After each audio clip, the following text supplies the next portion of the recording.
Extra classe. Bonjour à vous, chères poditrices et poditeurs de Parlons Pratique.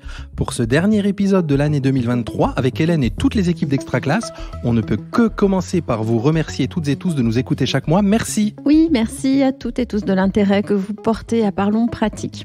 En cette fin d'année, il est de coutume de demander aux enfants s'ils ont été bien sages. Eh bien, justement, aujourd'hui, nous allons nous intéresser à celles et ceux qui ne l'ont peut-être pas été, puisque nous allons parler de transgression et de sanctions. Nous avons la chance d'être autour d'une même table avec Éric Prérat, philosophe qui a beaucoup travaillé à ces questions, et Aurélien Becker, dont c'est le quotidien puisqu'il est conseiller principal d'éducation. On ne va pas transgresser les règles habituelles de Parlons Pratique, Régis, avec une émission en 3 parties. On se demandera où on en est en 2023 de la transgression et de l'articulation entre punition et sanction. Nous plongerons au cœur de la vie scolaire pour voir concrètement comment punition et sanctions sont traitées sur le terrain. Et on tentera de comprendre le défi que représente une juste articulation entre éducation et sanction. Transgression et sanctions en débat, tout un programme pour cet épisode. Éric Prérat, bonjour. Bonjour. Vous êtes professeur de philosophie de l'éducation à l'Université de Lorraine. Vous êtes également chercheur associé à l'Université du Québec à Montréal et membre de l'Institut universitaire de France. Vous êtes l'auteur d'une 15aine d'ouvrages. Vous venez de publier L'école des Lumières brille toujours aux éditions ESF. Et puis je rappelle un autre ouvrage, le Que sais-je, la sanction en éducation, paru aux Presses universitaires de France, dont la dernière édition date de 2021 et qui se trouve dans la bibliographie du concours des conseillers principaux d'éducation. Alors, une petite question express pour commencer. Quelle raison aujourd'hui de poser la question de la sanction ? Alors, il y aurait plusieurs raisons. Tout d'abord, les dysfonctionnements dans les institutions éducatives. Il y aurait peut-être aussi à s'interroger sur le changement de légitimité de l'école. Peut-être pour en avancer une, je dirais que nous ne savons pas sanctionner, tout simplement, parce que nous n'y avons pas assez réfléchi. Ça a longtemps été une question taboue, une question qu'il fallait taire. Et donc, c'est peut-être ça la grande invitation à réfléchir à cette question. Merci. Aurélien Becker, bonjour. Bonjour. Alors, vous êtes conseiller principal d'éducation depuis une 15aine d'années, actuellement au collège L'Arboretum à Morange en Moselle. Vous êtes formateur académique et votre mémoire professionnelle portait sur l'éthique relationnelle.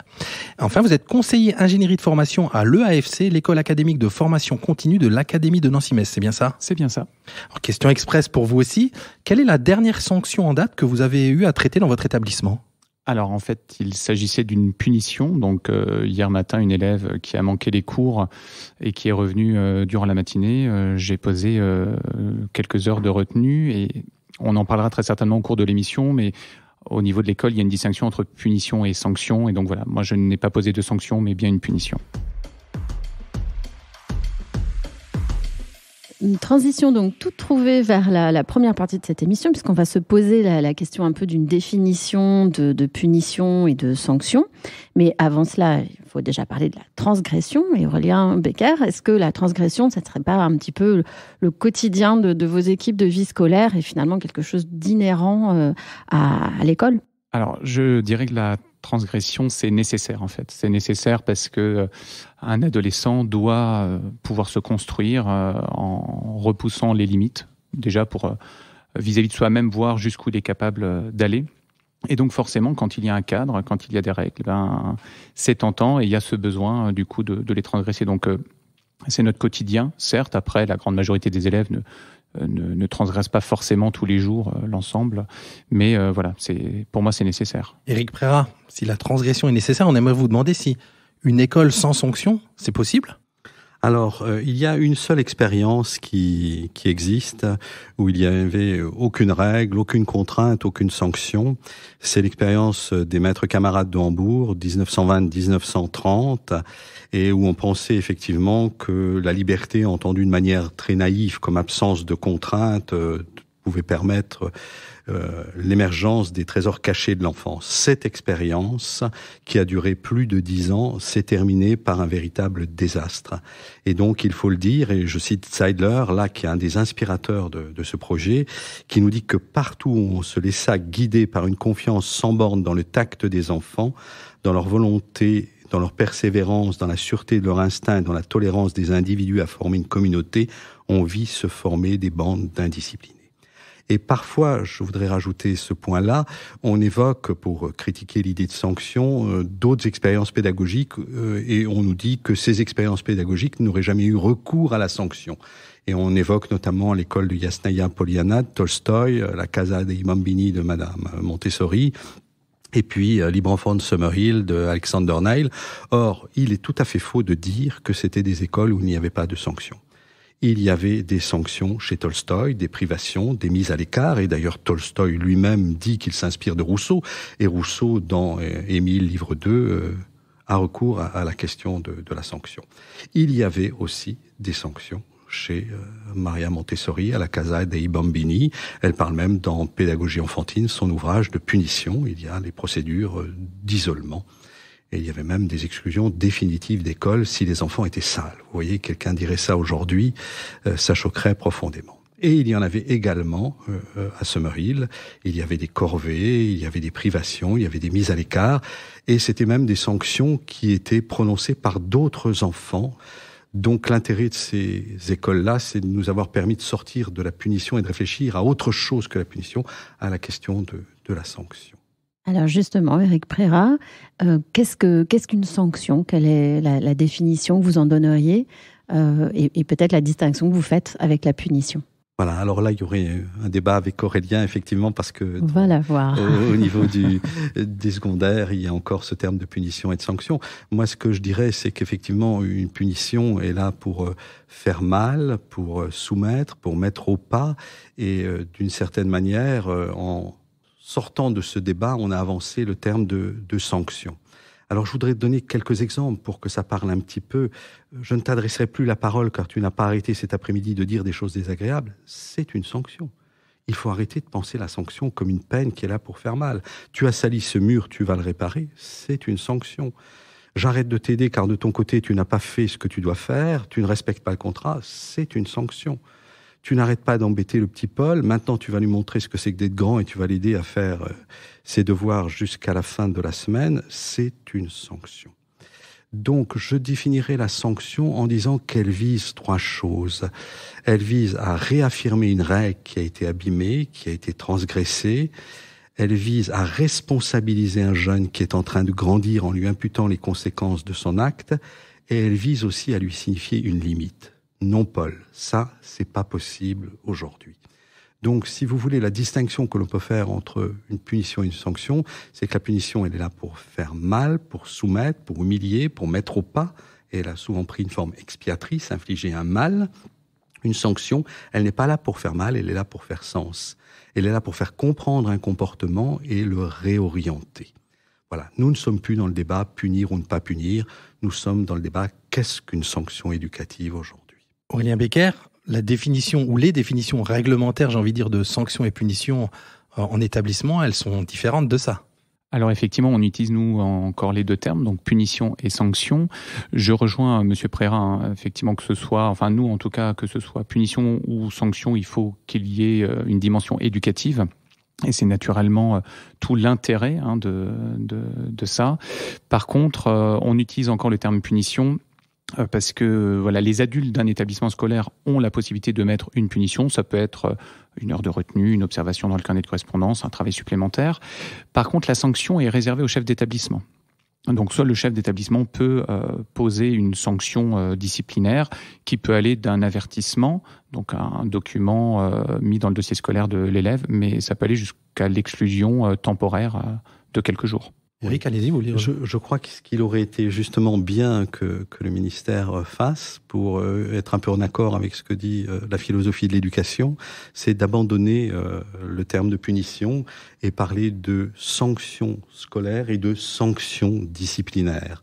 Voilà, là il y aurait eu une distinction de ces deux niveaux que vous venez d'évoquer et en même temps un écho, si je puis dire, à ce que disent les philosophes aujourd'hui, il faut sortir de la pratique punitive.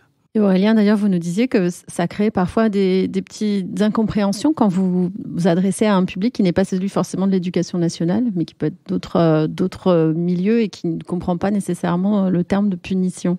Alors effectivement, dans le cadre des colonies de vacances, je dirige encore des centres. Lorsque je travaille avec des animateurs qui sont dans l'éducation populaire, Si j'utilise le terme punition, effectivement, il y a tout de suite des réactions qui s'expriment et il y a vraiment cette idée, effectivement, comme l'expliquait tout à l'heure M. Prira, d'une dimension négative de la punition.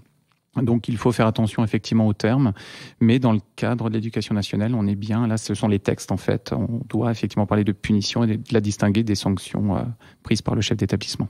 Et vous le disiez tous les deux, ce qui est important, c'est le volet éducatif. Alors Éric Prira, quels sont les grands principes de ce qu'on appelle, ce que vous appelez la sanction éducative ?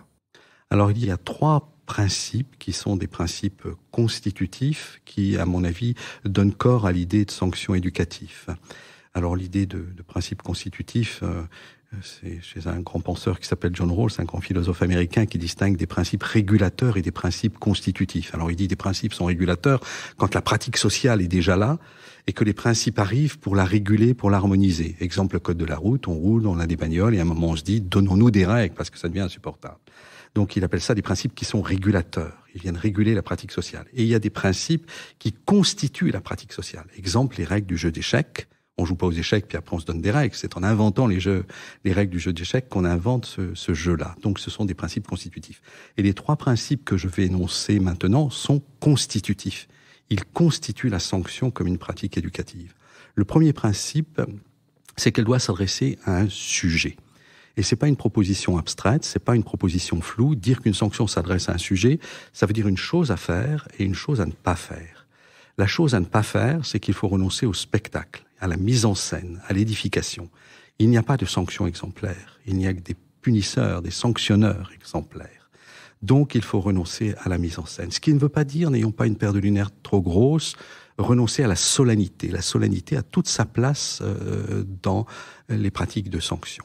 Donc, voilà la chose à ne pas faire. La chose à faire, quand on dit que ça s'adresse à un sujet, c'est que la sanction appelle la parole. Pas de sanction appliquée qui ne soit expliquée.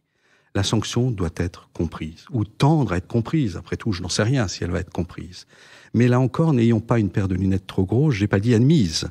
Les enfants et les adolescents comprennent beaucoup plus de choses qu'ils n'en admettent. Ils sont comme nous, adultes. Nous aussi, on comprend beaucoup plus de choses qu'on en admet. Donc voilà le premier principe, s'adresse à un sujet, une chose à faire et une chose à ne pas faire. Le deuxième grand principe constitutif, c'est qu'elle porte sur des actes. On sanctionne un vol, pas un voleur, une bêtise, pas un imbécile, un mensonge, pas un menteur. Et ça, c'est extrêmement important. C'est un principe aussi de préservation.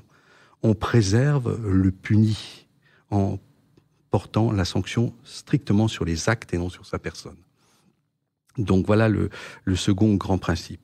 Et le troisième principe, c'est qu'elle prend une forme privative.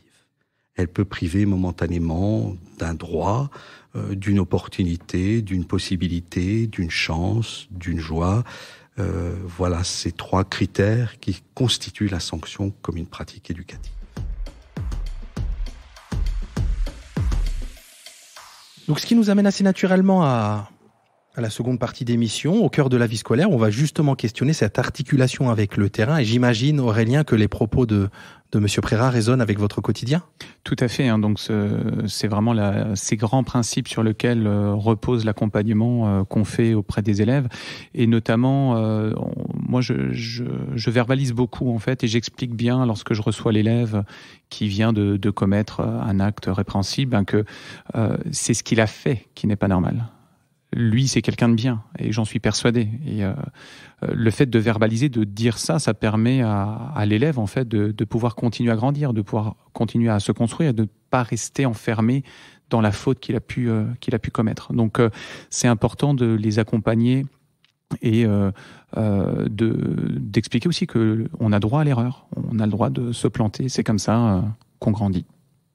Éric Prira, c'est intéressant aussi de voir qu'on en est là aujourd'hui, mais que c'est le fruit quand même de tensions et dans l'histoire, en fait, la sanction n'a pas toujours été perçue comme on le dit aujourd'hui. Et même encore aujourd'hui, il y a des tensions dans la société sur la manière dont on doit la percevoir. Oui, tout à fait. L'histoire des pratiques punitives à l'école est une très très vieille histoire et on peut dire que les châtiments corporels vont durer jusqu'à la naissance de l'école républicaine. Il y a eu une interdiction avant en 1803, mais ça va encore se pratiquer. Il y a eu, on peut dire, quatre petits moments, enfin 4 moments dans l'histoire de la sanction. Un moment, on va dire, de la naissance des collèges au XVIe siècle jusqu'à la fin du XVIIIe, qui a été un moment de réglementation des châtiments corporels. Il y avait des châtiments corporels et donc on a essayé de les réglementer. Les congrégations religieuses disaient il faut pas utiliser les coups de pied, il faut pas frapper à la main, il faut utiliser la férule, il faut utiliser la baguette, il faut ritualiser. Des distinctions assez subtiles quand oui, on regarde aujourd'hui. Mais c'était dans le bon sens du terme. Oui, ça peut paraître pervers, mais c'était dans l'idée de ne pas importer les pratiques violentes de la rue dans l'école. Voilà. Quand ils punissaient en recourant à des châtiments corporels, mais l'idée était de dire châtier corporellement, ce n'est pas violenter, même s'il y avait une dose de violence. Voilà, il y avait de la ritualisation, ils ont réglementé, je pense au collège jésuite, le nombre de coups de fouet. Donc il y a toute une période de 1550 à 1800, on réglemente les châtiments corporels. De 1800 à 1960, il y a toute une période qu'on peut dire de libéralisation des sanctions. On voit apparaître de nouvelles formes de sanctions, le renvoi, les arrêts, c'est-à-dire on traçait un cercle dans la cour et on mettait l'enfant au milieu de la cour et il devait rester immobile, le bonnet d'âne, donc d'autres formes. On investit le corps d'une autre manière, on investit toujours le corps, mais on l'investit d'une autre manière. Et dans cette phase de libéralisation, il va y avoir 3 grandes poussées fortes au début du 19e avec l'enseignement mutuel, où on va associer les enfants aux pratiques de sanctions et où on va essayer de faire ressembler l'acte de sanctionner à une procédure judiciaire. C'est la première fois. Il y a eu un deuxième mouvement qui est la seconde moitié du 19e avec le courant hygiéniste, où les hygiénistes, les médecins vont dénoncer certaines pratiques punitives comme étant quelque chose qui peuvent blesser, nuire à la santé des enfants, et ils vont dénoncer les châtiments corporels. Et puis, il y a les pédagogies nouvelles, première moitié du XXe siècle, avec De Crowley, avec Freinet, avec Dewey, avec Cousinet, avec bien d'autres noms, qui vont montrer que l'on peut enseigner sans recours aux châtiments corporels. Donc ça, c'est la phase de libéralisation. Et puis 1960-1990, pendant 3 décennies, on a été vraiment, si je puis dire, dans la période du doute, quoi, où il fallait jeter tout, le bébé et l'eau du bain en même temps. Halte à la contrainte, c'est pas beau, faisons des contrats, l'autorité, puis quoi encore. Voilà. Donc, et aujourd'hui, on va dire, depuis 3 décennies, 1990 à aujourd'hui, on essaye de renouer des choses qui s'étaient données comme étant antagonistes. Voilà. Vive le dialogue, mais aussi, il faut savoir contraindre, être empathique, oui, mais aussi savoir sanctionner. Voilà. Il y a eu ces fameuses grandes réformes des années 2000, avec les procédures disciplinaires, règlements intérieurs des établissements du second degré, une certaine judiciarisation de la sanction, de la punition, avec les principes de proportionnalité, d'individualisation. Et on l'entend même dans le vocable des élèves, qui passent par exemple en procédure disciplinaire, qui nous disent « bon, j'ai eu du sursis, j'ai été jugé, je suis passé devant un jury ». Évidemment, cette sanction-là, on est au sommet de l'iceberg, j'ai envie de dire, mais Aurélien Becker, dans le quotidien des équipes de vie scolaire, comment elle se vit, comment elle se construit, cette judiciarisation, et comment elle s'accorde avec les fils du quotidien, comment que ça se maille? Donc en fait, quand on réfléchit à la mise en place d'une punition, d'une sanction, c'est important en fait de garder à l'esprit qu'il n'y a pas de recette toute faite ou miracle. L'idée, c'est de tenir compte de plusieurs paramètres, de plusieurs éléments, pour essayer d'être le plus juste possible en fait, pour que la punition ou la sanction soit éducative. Parce qu'une punition qui n'est pas juste sera contre-productive et n'amènera pas en fait l'élève à réfléchir, à prendre du recul et à ne plus recommettre cette faute. Donc on se pose généralement la question de la récidive. Est-ce que c'est la première fois que l'élève pose cet acte ou non? Est-ce que les circonstances sont atténuantes ou sont contre en fait l'élève? Voilà, aggravantes, merci. Et donc toutes ces questions nous amènent ensuite à réfléchir et à prendre une décision. Donc à savoir, est-ce qu'on reste dans le cadre de la punition, c'est-à-dire est-ce que c'est l'adulte de l'établissement qui va poser cette punition, ou est-ce qu'on demande au chef d'établissement de passer au niveau de la sanction disciplinaire? Mais ce qu'il faut comprendre, c'est que c'est un cadre. On parlait tout à l'heure de judiciarisation, et donc en fait les punitions et les sanctions sont notées en fait dans les règlements intérieurs des établissements scolaires, et on ne peut pas faire tout et n'importe quoi. Éric Prérat. Oui, ce que je souscris à ce qui vient d'être dit. Ce que je voulais dire, c'est que la réforme de 2000 est la grande réforme des procédures disciplinaires. Il n'y en avait pas eu depuis très longtemps, et les quelques réformes qui ont suivi, la 2011 et 2019, si ma mémoire est bonne, sont vraiment des petites réformes. C'est la grande réforme parce qu'on va introduire quelques principes du droit pénal qui ont été évoqués, le principe de proportionnalité, de l'égalité des sanctions et des punitions. On ne peut appliquer que des sanctions et des punitions qui sont dans les textes, le principe du non bis in idem, et on n'a pas introduit dites-nous. Pas deux peines pour une même transgression. Très bien. Voilà. Et donc on a introduit, si je puis dire, très modérément les principes du droit pénal. Et pour ma part, moi, j'étais allergique à ce que l'on introduise trop massivement et systématiquement les principes du droit pénal à l'intérieur de l'école. Alors qu'on s'inspire de ces principes et de ces préceptes parce que c'est un corpus théorique extrêmement puissant, dont acte. Mais de là à l'introduire très fortement et massivement, j'y étais opposé. Et ce que je voulais rajouter, c'est que c'était une très belle réforme parce qu'il fallait recrédibiliser les pratiques disciplinaires dans les établissements scolaires. Et aujourd'hui, on voit bien comment, en 3-4 décennies, les parents ont fortement évolué. Ils sont de moins en moins le relais de la parole éducative ou professorale. Ils sont d'abord les avocats de leurs enfants. Et donc, il y avait une nécessité de redonner crédit aux pratiques de sanctions dans les établissements scolaires. Aurélien. Alors effectivement, je rebondis sur ce que vous dites, Monsieur Préra, et il y a aussi le fait que ça fait sens avec la société actuelle, c'est-à-dire que lorsqu'on pose une punition, une sanction, c'est important que l'élève comprenne que finalement on le prépare à vivre en société avec les autres. Et vous parliez tout à l'heure du code de la route. Je fais souvent un parallèle en fait lorsque j'explique pourquoi l'élève a été puni ou sanctionné, en faisant le parallèle, en tout cas en amenant du concret lorsqu'il sera plus tard lui-même adulte et au volant d'une voiture, il ne pourra pas faire n'importe quoi, il y aura des règles. Et si transgression il y aura forcément une réponse pénale. Aurélien, tout à l'heure, vous disiez que plusieurs adultes peuvent poser des punitions et des sanctions dans l'établissement, et notamment les enseignants. Et j'aimerais savoir comment vous travaillez avec les enseignants parce qu'on sait qu'il y a des pratiques, par exemple l'exclusion du cours, parce qu'à certains moments, c'est trop difficile de tenir le groupe.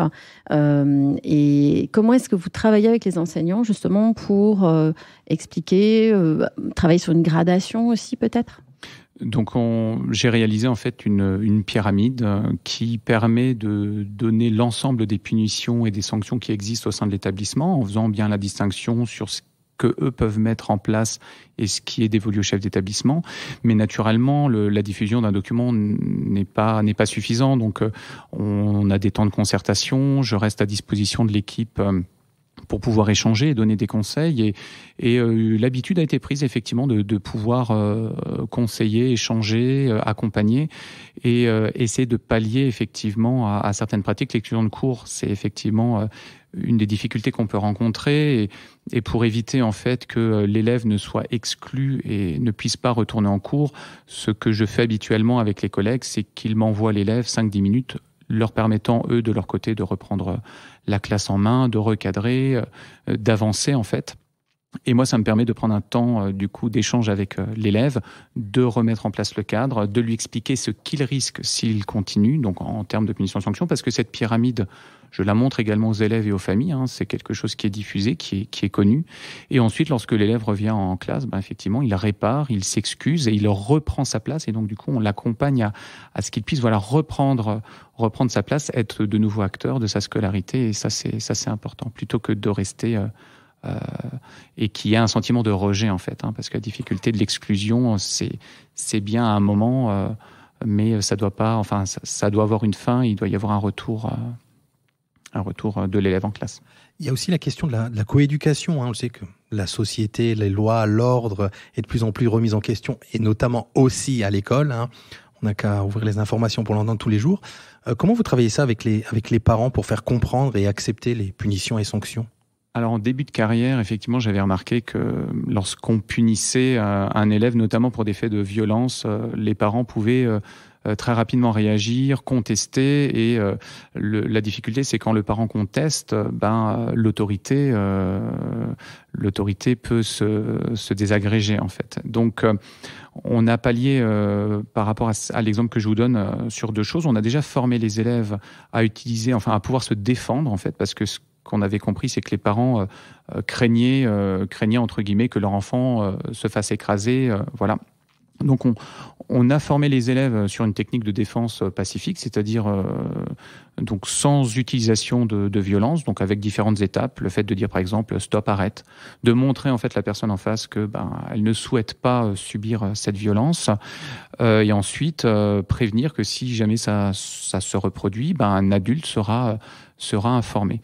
Le fait qu'on ait formé les élèves et qu'ensuite on ait diffusé l'information aux parents, on a fait un petit flyer à leur intention pour leur expliquer le fond, la base de la formation, ça a énormément pacifié nos relations, et le fait également d'échanger, de communiquer, d'utiliser des termes qui vont par exemple être nous sommes partenaires, on a besoin l'un de l'autre pour pouvoir avancer dans la même direction. Ça a aussi permis aux parents de prendre aussi leur place et d'avancer dans le même sens que nous pour le bien-être de leur enfant. Éric Prérat, c'est une chose que vous disiez, c'est que la place des parents, leur ressenti par rapport à la sanction éducative n'est peut-être plus le même et que c'est une des raisons de tension entre l'école et les parents. Oui, tout à fait. La situation est devenue plus conflictuelle. François Dubé, Philippe Mérieux parlent souvent de malentendus quand ils parlent des relations éducation-famille. Et les choses ont changé. Mais ce que montrent bien les propos de M. Becker, c'est comment sanctionner peut être un véritable travail éducatif, quoi. Et ça, je crois que c'est extrêmement important. Et il peut y avoir du téléenseignement, de la téléformation, mais il n'y a pas de télééducation. L'éducation se fait en présence, en coprésence. Voilà, c'est un travail qui nécessite des éducateurs et une présence éducative.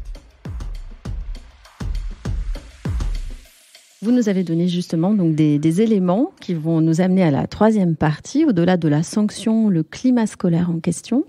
C'est vrai que là, on a évoqué tout un arsenal finalement qui peut être mis en place, mais il y a d'autres expérimentations, d'autres types de démarches qui peuvent être mis en avant, et notamment ce qu'on appelle la justice restaurative. Est-ce que, Éric Prérat, vous pouvez nous en parler, nous dire un petit peu ce que c'est ? Oui, je vais dire en quelques mots ce que c'est et puis ce que ça peut apporter à l'école. La justice restaurative, c'est un courant pénal qui est né dans les années 70 en Amérique du Nord et qui adresse à la justice rétributive classique, transgression-sanction, justice rétributive, 2 critiques. La première critique, c'est que le contrevenant, une fois qu'il a subi sa peine, il retourne à ses occupations comme si de rien n'était. Il n'y a pas de tâche de resocialisation du coupable. Et la deuxième grande critique qu'adresse la justice restaurative à la justice rétributive, c'est que la justice rétributive se moque un peu des victimes et oublie les victimes. Et s'il en est ainsi, c'est parce que la justice rétributive pense l'infraction d'abord comme une atteinte à la majesté de la loi, de la règle, alors que la justice restaurative pense l'infraction comme un ensemble de torts qui ont été commis. Et donc, dans l'approche rétributive, c'est quelle loi a été transgressée, et dans l'approche restaurative, c'est quels torts ont été commis et à qui. Et donc, elle nous invite à réfléchir à la pratique de réparation. Et donc, vive la pratique de réparation. Et vive la pratique de réparation pour 3 raisons, très, très brièvement. La première chose, c'est quand on répare, on agit. Elle transforme un subir en un agir, un pâtir, une passion en une action. Quand je répare, je fais, j'agis. La deuxième raison qui milite en faveur de la réparation, et c'est pour ça qu'il faut introduire des pratiques de réparation dans les établissements scolaires, c'est que dans le moment où je répare, je me répare. C'est ce que dit la psychanalyste Mélanie Klein. Dans le besoin de réparer, il y a toujours un désir secret de se réparer. Et puis quand on répare certes quelque chose que tout le monde voit, mais on répare à quelqu'un. Et donc quand on répare, on signifie d'une certaine manière qu'on entend être encore membre de la société. Et donc, la justice restaurative nous invite à pratiquer des formes de réparation. On vous voit acquiescer, Aurélien Becker. Est-ce que c'est quelque chose sur lequel vous travaillez aussi, cette notion de réparation ? Alors effectivement, là je vais repartir sur les distinctions punition-sanction. En termes de punition, on peut accompagner des élèves par exemple à formuler des excuses, en tout cas à revenir vers l'élève qui a été victime de leur fait, donc de s'excuser correctement par la rédaction d'une lettre ou voilà. Au niveau des sanctions, il y a ce qu'on appelle la mesure de responsabilisation qui peut être également mises en place. Un exemple, un élève qui va être sorti du groupe classe pendant une journée et qui va, dans cette mesure de responsabilisation, se mettre au service du collectif pour pouvoir réparer, effectivement se reconstruire, retrouver une place. Par exemple, ça va être un accompagnement, accompagner le professeur de PS sur une séquence et être arbitre pendant 1 ou 2 heures pour pouvoir aider et être dans une dynamique positive. Juste dire sur la réparation qu'il y a 2 grandes formes de réparation qui peuvent être imaginées. D'un point de vue théorique. Il peut y avoir la remise en état, on a sali un mur, on le nettoie, on le lave, on le remet en état, mais quand on insulte, comment on répare ? Et donc là, la réparation peut prendre une autre forme qui est la compensation symbolique, où on donne de son temps, on donne de sa personne, on aide. Voilà. Et c'est ce qui est proposé avec les mesures de responsabilisation. Il y a un peu ces 2 formes de réparation qui existent. Ce que l'on peut regretter, c'est qu'il y a à peine 3% de sanctions qui prennent la forme de mesures de responsabilisation dans notre école. C'est une pratique qui est sous-utilisée, sans doute pour des raisons d'effectifs, parce qu'il n'y a pas d'éducation sans présence, encore une fois. C'est ça, c'est souvent la difficulté des moyens et de permettre en fait à des personnels d'être disponibles pour accompagner uniquement cet élève dans la journée. Donc c'est pas impossible, mais en tout cas c'est compliqué à mettre en place. Un autre, un cas particulier sur lequel j'aimerais vous entendre, Aurélien, c'est tout ce qui se fait autour du harcèlement scolaire, où là il y a des méthodes particulières qui peuvent être mises en œuvre et qui n'enclenchent pas nécessairement systématiquement, dans un premier temps, une sanction des harceleurs notamment. Donc, dites-nous un petit peu comment vous travaillez cette question.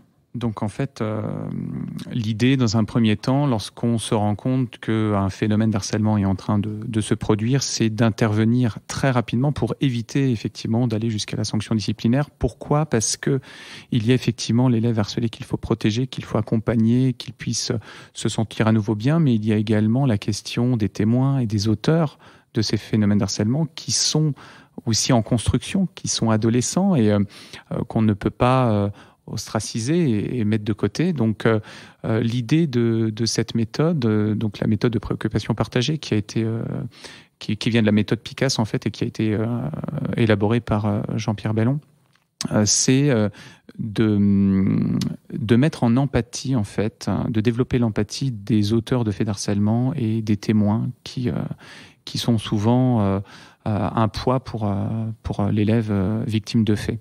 Et donc l'idée, c'est de toujours distinguer l'acte de l'auteur. C'est pour ça que je précise victime de fait ou auteur de fait, parce qu'en fait, on ne doit pas cantonner l'élève à ce qu'il a fait de bien ou de mal.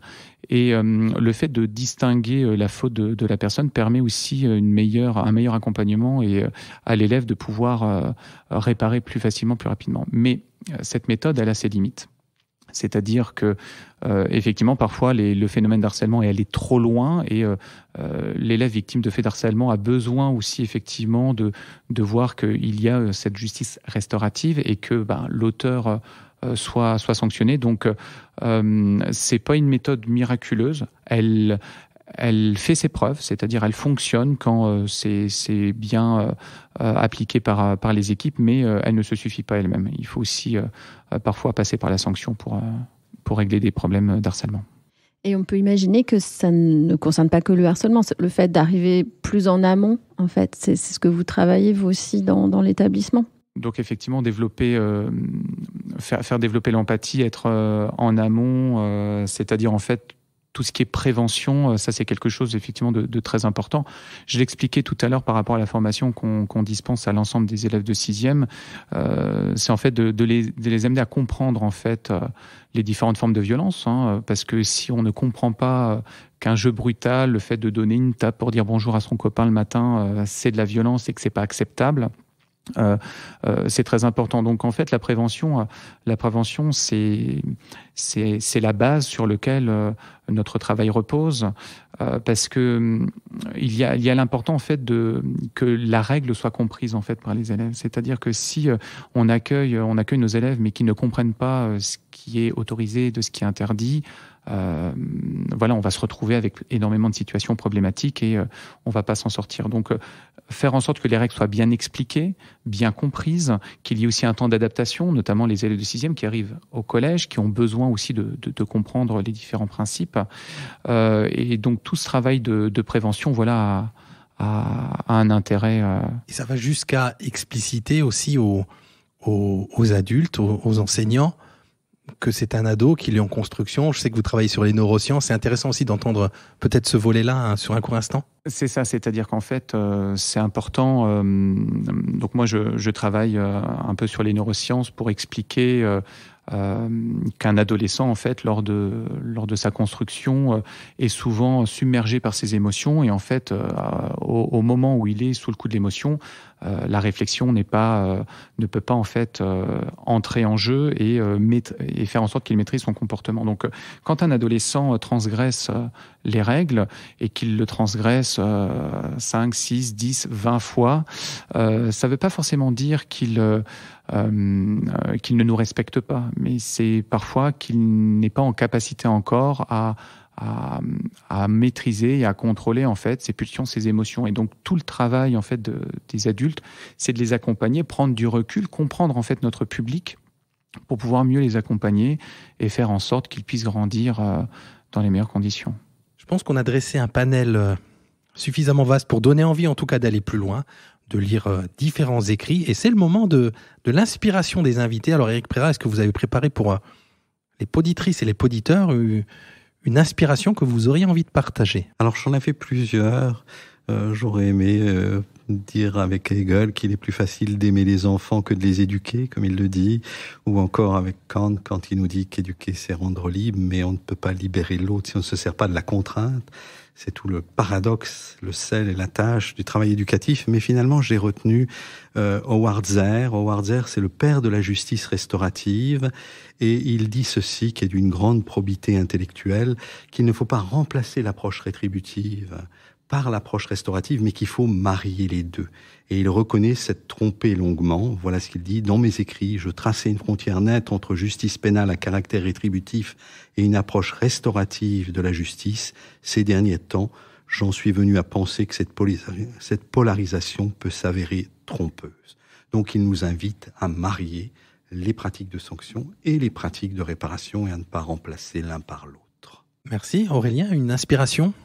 Alors moi, j'aimerais partager en fait une lecture. Donc c'est Daniel Marcelli, qui est pédopsychiatre et qui a écrit « Il est permis d'obéir. L'obéissance n'est pas la soumission ». Et je trouve que c'est un livre vraiment accessible et très éclairant sur le sujet. Merci. Merci à tous les deux. Alors, Éric Prérat, vous disiez au début, on n'a peut-être pas assez réfléchi, on ne s'est pas encore assez bien sanctionné. Alors, on apporte aujourd'hui une petite contribution à cette réflexion. Et puis, je retiens aussi que vous nous proposez peut-être une nouvelle distinction qu'on pourra suggérer au ministère de l'Éducation nationale entre sanctions scolaires et sanctions disciplinaires pour peut-être se débarrasser du mot de punition. Merci en tout cas à tous les deux. Merci à vous. Merci. C'était Transgression et sanctions en débat, le dernier épisode Parlons pratique de l'année 2023, préparé et animé par Hélène Audard et Régis Forgiane. Montage et mixage Simon Gattegno. Coordination de production Luc Taramini, Hervé Thury et Magali Devance. Directrice de publication Marie-Caroline Missire. Suivez-nous sur extraclasse.réseau-canopé.fr ou sur votre plateforme de podcast préférée pour écouter tous les épisodes dès leur sortie. On vous retrouve en 2024 pour une nouvelle émission. D'ici là, bonne fête de fin d'année. Une production Réseau Canopé 2023. Là, on vous prend un peu en otage pour faire le petit générique de fin, mais comme tout est branché, ça prend 2 minutes. Qui est-ce qui commence ? Toi. Extraclasse.